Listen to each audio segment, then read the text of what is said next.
बच्चों, कैसे हो आप सब लोग। आज हम अपना अर्थमेटिक प्रोग्रेशन का एक्सरसाइज 5.1 स्टार्ट करेंगे। ठीक है। और अगर आपको मेरा वीडियो पसंद आया तो प्लीज लाइक एंड सब्सक्राइब करना ना भूलें। और आपको कोई भी डाउट हो क्वेश्चन के रिगार्डिंग तो आप मुझे कमेंट करें, 1 to 1 मैं आपके कमेंट्स का जवाब जरूर दूंगी। ठीक है। और जल्द से जल्द मैं उस जो जो डाउट्स होंगे उसके ऊपर वीडियोस बना के डालूंगी। ठीक है। तो अब हम अपने एक्सरसाइज स्टार्ट करते हैं। अब हम स्टार्ट करने जा रहे हैं अपनी एक्सरसाइज 5.1। क्वेश्चन नंबर 1 है, in which the following situation, जो नीचे सिचुएशन दी गई है, does the list of numbers involve make an arithmetic progression and Y.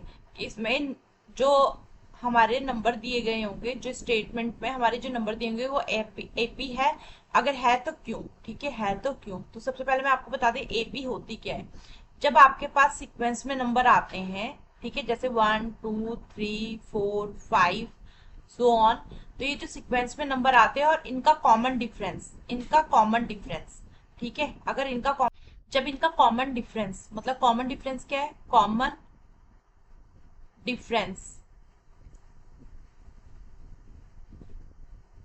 जब इनका कॉमन डिफरेंस सेम होता है तो ये क्या कहलाती है, एपी कहलाती है। ठीक है। कॉमन डिफरेंस कब निकलेगा, जब first term, second term, third term, fourth term, fifth term, इनको टर्म्स कहा जाता है। ठीक है। इसको हम A1 से डिनोट करते हैं, इसको हम A2 से डिनोट करते हैं, A3 से, A4 से, A5 से। ठीक है। तो यहाँ पे क्या होगा, जब A2 माइनस A1, ठीक है, तो इसको हम मानेंगे D1, क्योंकि इनका कॉमन डिफरेंस सेम करना है। इसी तरीके से A3 माइनस A2, तो ये आएगा D2। ठीक है। तो ये क्या होगा, जो इनका कॉमन डिफरेंस है अगर सेम आ जाता है, ये नंबर भी हमारा सेम आता है और ये नंबर भी सेम आता है, तो ये हमारी एपी कहलाएगी। ठीक है। हमने इन क्वेश्चंस में इसी चीज को जज करना है। ठीक है। अब हम अपना क्वेश्चन स्टार्ट करते हैं। इसको मैं इरेज कर लेती हूँ। ठीक है। अब यहाँ पे कह रहे हैं the taxi fare after each kilometre when the fair is, वो कह रहे हैं जो टैक्सी का फेयर है और हर किलोमीटर में, each kilometre taxi fare ₹15 first kilometre, for the first kilometre and ₹8 for each additional kilometre. ठीक है। वो कह रहे हैं जो टैक्सी है उसका फेयर कितना है, टैक्सी फेयर कितना है, टैक्सी फेयर कितना है, 15 किलोमीटर। ठीक है। उसके बाद वो कह रहे हैं फर्स्ट किलोमीटर में ₹8 एडिशनल, ₹8 एक्स्ट्रा लगा। ठीक है। और जो उससे भी एडिशनल होगा, हर मतलब किलोमीटर में 8 8 रुपए बढ़ता जाएगा। ठीक है। तो यहाँ पे आएगा first kilometre fare equal to क्या आएगा, 15 प्लस 8। ठीक है। कितना बजा, 23। उसके बाद उन्होंने कहा सेकंड किलोमीटर में ₹8 और बढ़ जाएगा। सेकंड किलोमीटर फेयर क्या हुआ, ₹8 और बढ़ गया, प्लस 8। तो मीन्स की 15 और 8 23, 28 23 और 8 31। ठीक है। तो इट मीन्स कि आपके पास A1 फर्स्ट टर्म, आपकी सेकंड टर्म और थर्ड टर्म, जिसका मतलब है फर्स्ट टर्म क्या है हमारी, A1 क्या है, A1 हमारा 15, A2 क्या है, A2 हमारा 23 और A3 क्या है, A3 हमारा 31 है। ठीक है। A3 हमारा 31 है। तो अब हमारे पास 3 टर्म आ चुकी है और 3 टर्म मोर देन इनफ है जो हमारे ये बता सके कि एपी है या नहीं है। ठीक है। तो हमने अब क्या करना है, कॉमन डिफरेंस निकालना है सबसे पहले। तो कॉमन डिफरेंस, इसको एपी को एक बार मैं इस तरीके की फॉर्म में लिख लेती हूँ, 15 23 31। ठीक है। तो अब हमने क्या करना है, A2 माइनस A1, ठीक है, इसको हम लिखेंगे। A2 क्या है, 23 माइनस 15, 23 माइनस 15। ठीक है। ये 8 आया।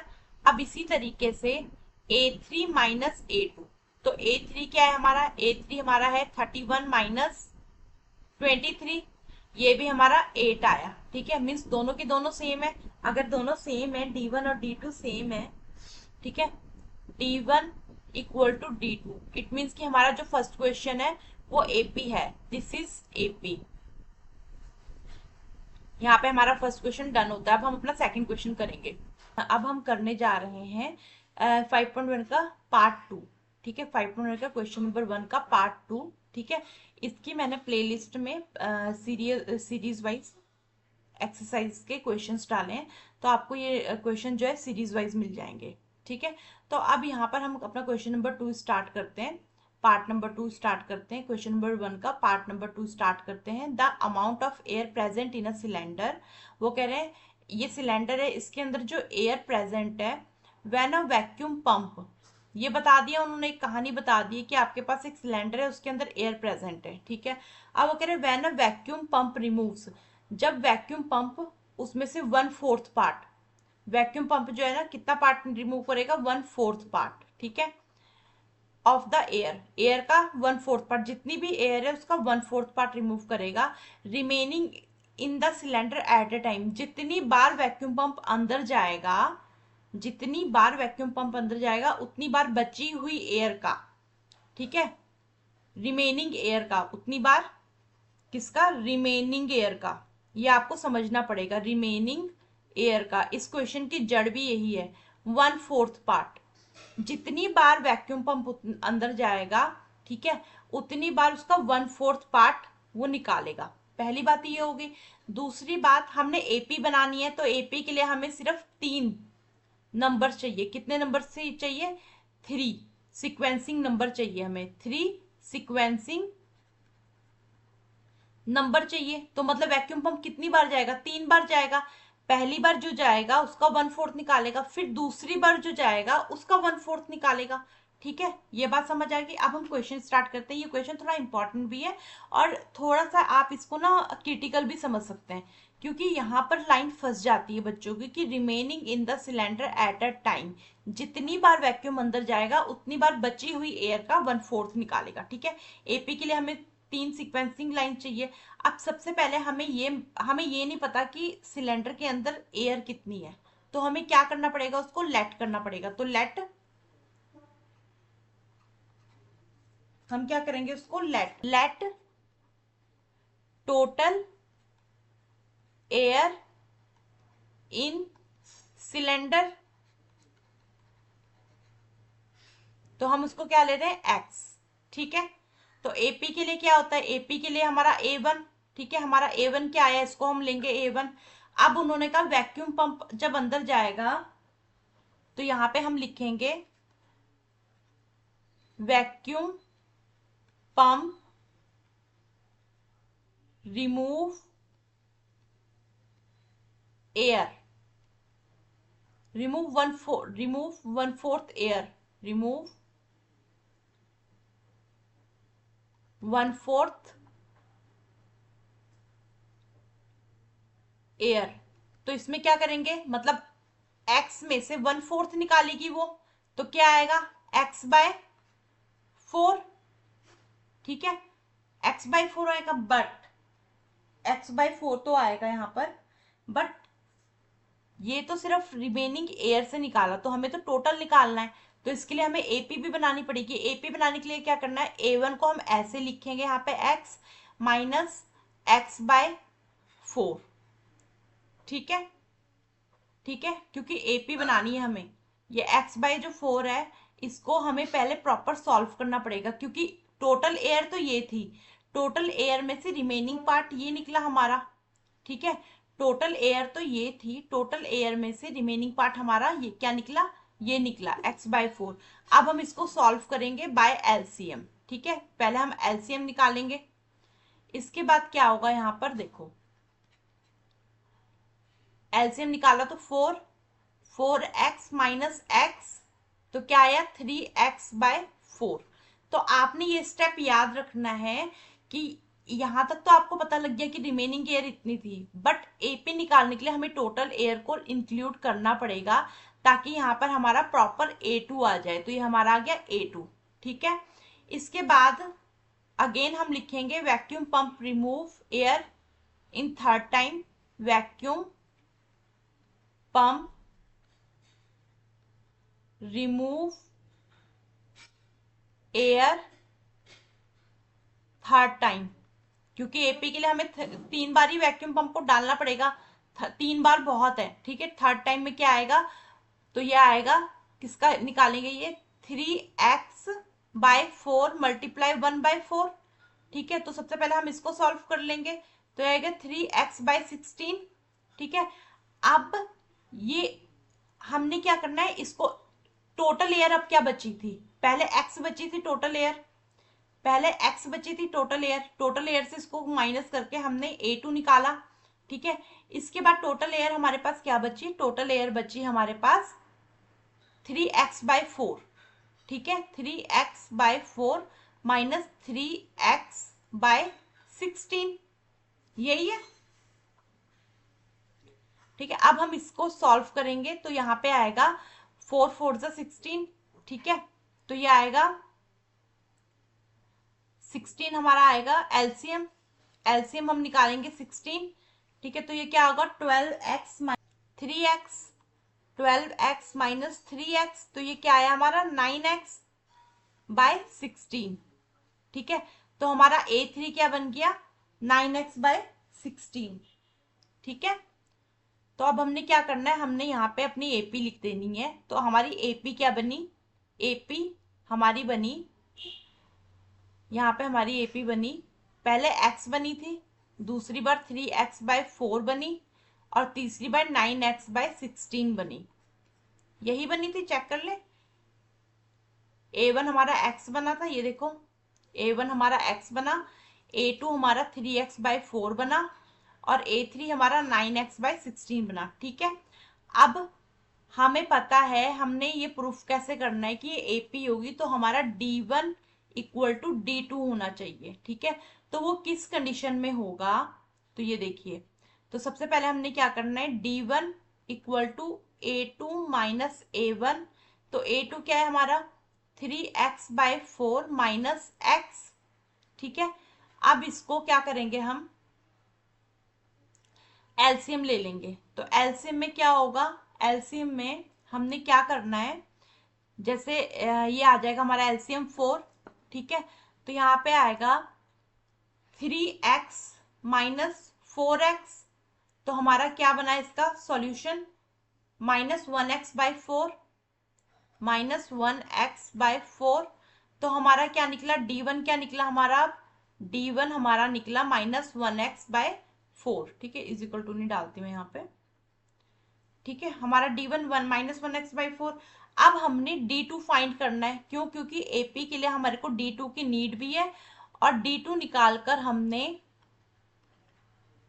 देखना है कि हमारा D1 = D2 है या नहीं। अब हमने क्या करना है, A3 देखना है, A3 क्या है हमारा 9x/16,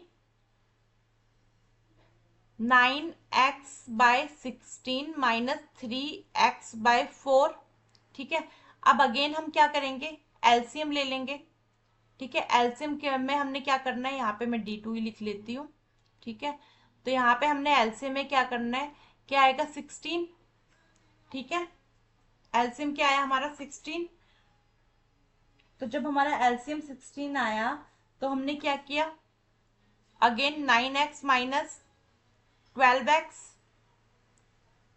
ठीक है। और यहाँ पर क्या, अब यहाँ पे -3x/16, तो अब हमारा D1 क्या था, D1 हमारा =D2, ठीक है। तो हमें ये देखना है कि हमारा D1 क्या था। तो सबसे पहले हम इसको बराबर में लिख लेते हैं, -1x -1x/4 = -3x/16।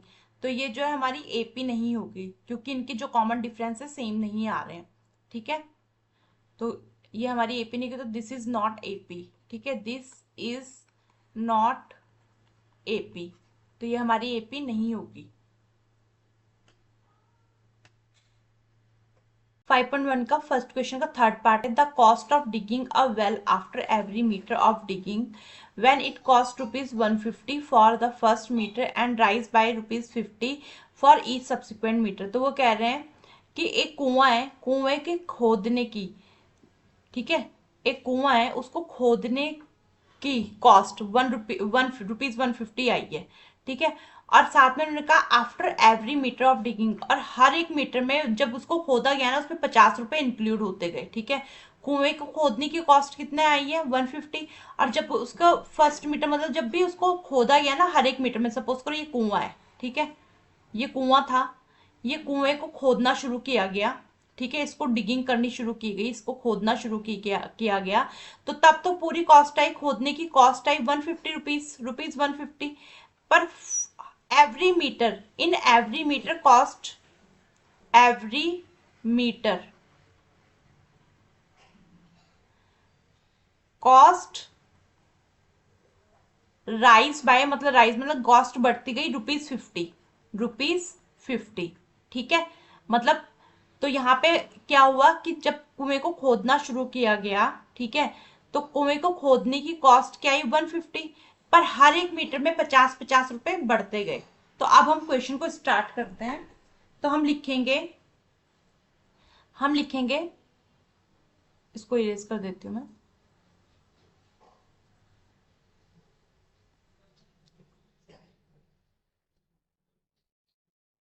First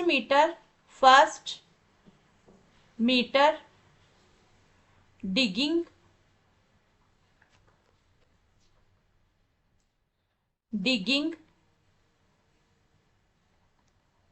cost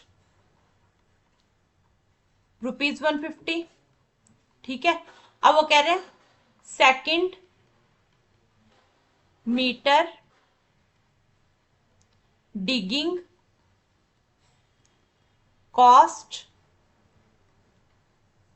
₹150 plus ₹50। ठीक है, तो मतलब 200, और एपी की क्या कंडीशन से हमें 3 टाइम निकालना ही पड़ेगा, तो third metre digging cost, third metre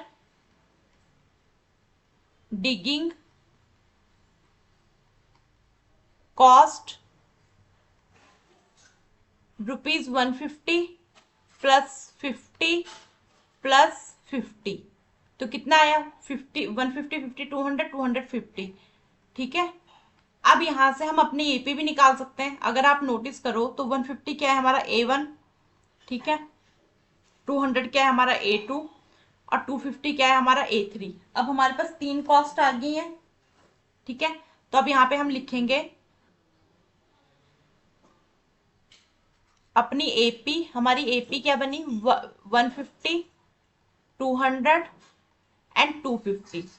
ठीक है, इसमें हमारा यहाँ पे A1, A2 एंड A3। अब हमने क्या निकालनी है, क्वेश्चन की डिमांड थी कि एपी है या नहीं है, तो उसके लिए हमने क्या करना है D1 equal to A2 minus A1। ठीक है, तो क्या आया 200 माइनस 150, तो ये आया 50, तो हमारा D1 क्या आ गया 50। अब D2 निकालेंगे हम, इज इक्वल टू का साइन डाल देना। अब D2 निकालेंगे हम, तो D2 में क्या था A3 माइनस A2, तो A3 क्या है हमारा 250 माइनस 200, ये भी 50। ठीक है, तो यहां पे हम लिखेंगे D2 50, तो means D1 equal to D2, this is AP, क्योंकि इनका जो डिफरेंस है सेम आया है। ठीक है, एपी। अब हम अपना थर्ड क्वेश्चन स्टार्ट करेंगे। अब हमारा फोर्थ पार्ट है, वो कह रहे हैं the amount of money in the account every year. ठीक है, the amount of money in the account every year, कुछ अमाउंट है, ठीक है, आपके बैंक अकाउंट में कुछ अमाउंट है मनी की, कुछ पैसे रखे हुए हैं आपने हर साल। व्हेन 10,000 इज डिपॉजिट, सपोज करो कि तुम 10,000 रुपए जमा करवाते हो, मैं आपको थोड़ा सा एग्जांपल समझा रही हूँ, 10,000 रुपए हम बैंक में जमा करवाते हैं। ठीक है, deposit at a compound interest, तो उसका जो कंपाउंड इंटरेस्ट है, कंपाउंड इंटरेस्ट, कंपाउंड इंटरेस्ट है वो 8% लगता है। ठीक है, पर एनम, हर साल। तो मतलब क्या होता है, जब आपने बैंक में जमा करवा दिए ना 10,000 रुपए, तो उस 10,000 रुपए के ऊपर आपको 8% का लगेगा। ठीक है, तो आपने कटिंग कर दी, तो ये क्या बना, मतलब 10,800 रुपये आपको मिलेगा पहले साल में, फर्स्ट ईयर में ये मिलेगा। अब सेकंड ईयर में उसी 10,000 के ऊपर, उसी 10,000 के ऊपर फिर से मतलब प्लस होगा ना, ऐड होता जाएगा। जो आपके पैसे हैं वो तो रखे हुए हैं बैंक में, जो आपके पैसे हैं वो तो रखे हुए हैं। सपोज करो ये हमने बैंक बना लिया, ठीक है, ये बैंक में आपका पैसा रखा हुआ है, ये 10,000 इसमें रखा हुआ है, पर इसमें इसमें क्या होगा, अलग से वो क्या करेंगे, इसके ऊपर आपका 8% का ब्याज लगेगा, ठीक है। तो वो जो 800 रुपये, ये 0 से 0 कट गई, ये जो 800 रुपये आया वो 10,000 पे प्लस हो जाएगा, प्लस हो गया। फिर दूसरी इंटरेस्ट किस पे लगेगा, इस पे लगेगा। ये जो आपके पास अमाउंट आई है 8% की, इस पे लगेगा, ठीक है। फिर क्या होगा, फिर आपका फिर क्या होगा, फिर आपका जो इसका अमाउंट आएगा ना वो दोबारा 10,000 पे जुड़ेगा, ठीक है। इसके बाद तीसरी बार भी, क्योंकि एपी की नीड क्या है, एपी की नीड है कि हमें 3 बार की सीक्वेंसिंग नंबर चाहिए, 3 टाइम की सीक्वेंसिंग नंबर चाहिए, ठीक है। तो मतलब बैंक अकाउंट में आपने 10,000 रुपये रखा, उस पर 8% लगा, फिर जो वो 8% बन के निकला ना, वो इंक्लूड फिर से 10,000 पे होगा। तीसरी बार फिर से जो निकलेगा 8% का, उसको फिर से 10,000 में ऐड किया जाएगा, ठीक है। अभी हम जब सम करेंगे आपको और ज्यादा चीजें क्लियर हो जाएंगी। इसको मैं इरेज कर देती हूँ और हम सम स्टार्ट करते हैं, ठीक है। तो ये देखते हैं हम, amount of money in account, in account 10,000, फिर लिखेंगे compound interest in 10,000, compound interest in 10,000, ये आएगा 8%, ठीक है। इसका मतलब क्या होगा, 10,000 मल्टीप्लाई 8/100, ठीक है। एक चीज मैं आपको बता दूं आगे जाने से पहले, ये जो 10,000 है ये हमारा बन गया A1, ठीक है। अब मैंने क्या बताया था, बैंक में जब आप 10,000 के ऊपर वो पड़ा हुआ है पैसा, उसके ऊपर जो इंटरेस्ट लगेगा, अब देखो यहाँ पे सपोज, यहाँ पे देखो 0 से 0 कट गई, ठीक है। 100 को 8 से मल्टीप्लाई करेंगे, 100 को 8 से मल्टीप्लाई करेंगे तो क्या आएगा, 800। तो ये जो 800 है किसके ऊपर ऐड करेगा, अब ये तो नहीं है ना कि आपका 800 रुपया है, आपका तो 10,000 रुपये बैंक में था, कितना था टोटल अमाउंट बैंक में, 10,000। उस पे वो जो ब्याज आया आपको, जिसको हम ब्याज बोलते हैं, इंटरेस्ट बोलते हैं, ठीक है, वो 800 रुपये आया। तो इसको जब टोटल किया तो क्या बना हमारा, 10,800, ठीक है। तो ये क्या बना, ये हमारा A2 बन गया। अब A3 के लिए यहां पे आएगा in third year compound interest, compound interest. तो क्या आएगा यहाँ पे, in third year compound interest. अब आपका कंपाउंड इंटरेस्ट किस पे पड़ेगा, अब आपका कंपाउंड इंटरेस्ट जो ऐड भी होगा, पहले ईयर तो 10,000 पे ऐड हुआ था, अब आपका दूसरे ईयर का क्या बन गया था, सॉरी तीसरे ईयर में क्या बन गया था, क्योंकि फर्स्ट ईयर का तो आपका क्या था, 10,000 रुपये था, ठीक है। अब दूसरे ईयर का क्या हुआ, दूसरे ईयर का 10,800 बन गया। बैंक में कितना जमा है पैसा, बैंक में जमा है पैसा 10,800, यहाँ पे मैं लिख देती हूँ 10,800, ठीक है। अब इसको, इसके ऊपर 8% का फिर से लगा, 0 से 0 कट गई, तो ये बना 864, ठीक है।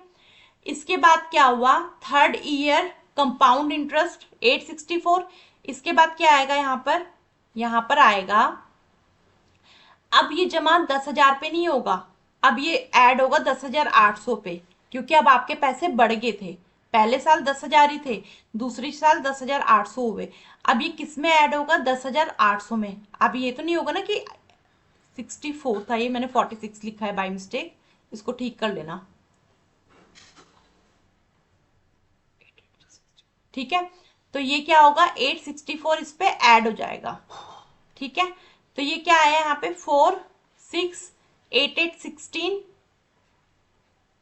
और यहाँ पे क्या आया 68 और 1, नहीं ये 1 आ जाएगा, ठीक है, ठीक है। तो आपकी क्या बनी अमाउंट, अब थर्ड ईयर की इतनी बनी, ये बात समझ आ गई। अगर आपने फोर्थ ईयर की भी निकालनी तो अब आप एडिंग किस में करोगे, अब आप एडिंग इसमें करोगे, ठीक है। तो जितना जितना पैसा बढ़ जाएगा उतनी उतनी एडिंग होती जाएगी। ये हमारा बन गया A3, ये हमारा क्या बन गया A3। अब यहाँ पे हम अपनी एपी लिख लेते हैं। एपी क्या थी 10,000, ठीक है। उसके बाद 10,800, इसके बाद 11,664, ठीक है। 8% के ब्याज पे ये बढ़ता गया पैसा। पहले 10,000 था, उस पर 10,800 बढ़ा, फिर 664 बढ़ा, मतलब 10,000 पे ही बढ़ता गया पैसा, पर बढ़ने वाली रकम के ऊपर पैसा बनेगा, ठीक है। ये हमारा A1 हो गया, ये हमारा A2 हो गया, ये हमारा A3। एपी साबित करने के लिए हमने क्या करना है, A2 माइनस A1। A2 क्या है हमारा 10,800 माइनस 10,000, ठीक है। तो अब 10,800 में से 10,000 में से हाँ 10,800 में से 10,000 गया तो कितना बचा, 10,800 में से 10,000 गया तो 800, ठीक है। तो हमारा D1 क्या आया 800। अब D2 क्या है हमारा, D2 क्या है, D2 है A2 A3 माइनस A2। तो A3 क्या है 8864 माइनस 10 800, ठीक है। तो अब हम अगर इसको माइनस करते हैं तो कितना आएगा, 11,664 में से हम 801, तो 16 में से 8 गया 8, तो ये आएगा 864। तो हमारा D2 क्या आया 864। तो यहाँ पे क्या D1 इक्वल टू D2 है, नहीं है, नहीं है, क्योंकि हमारा D1 क्या आया था, हमारा D1 आया था 800 और वो आया है 864। तो दिस इज नॉट एपी, ठीक है, दिस इज नॉट एपी। यहाँ पे हमारा पार्ट 1 क्वेश्चन डन होता है, यहाँ पे हमारा पार्ट 1 क्वेश्चन डन होता है। अब हम अपना सेकंड क्वेश्चन करेंगे। अगर आपको मेरी वीडियो पसंद आई है तो please like and subscribe my channel and support me.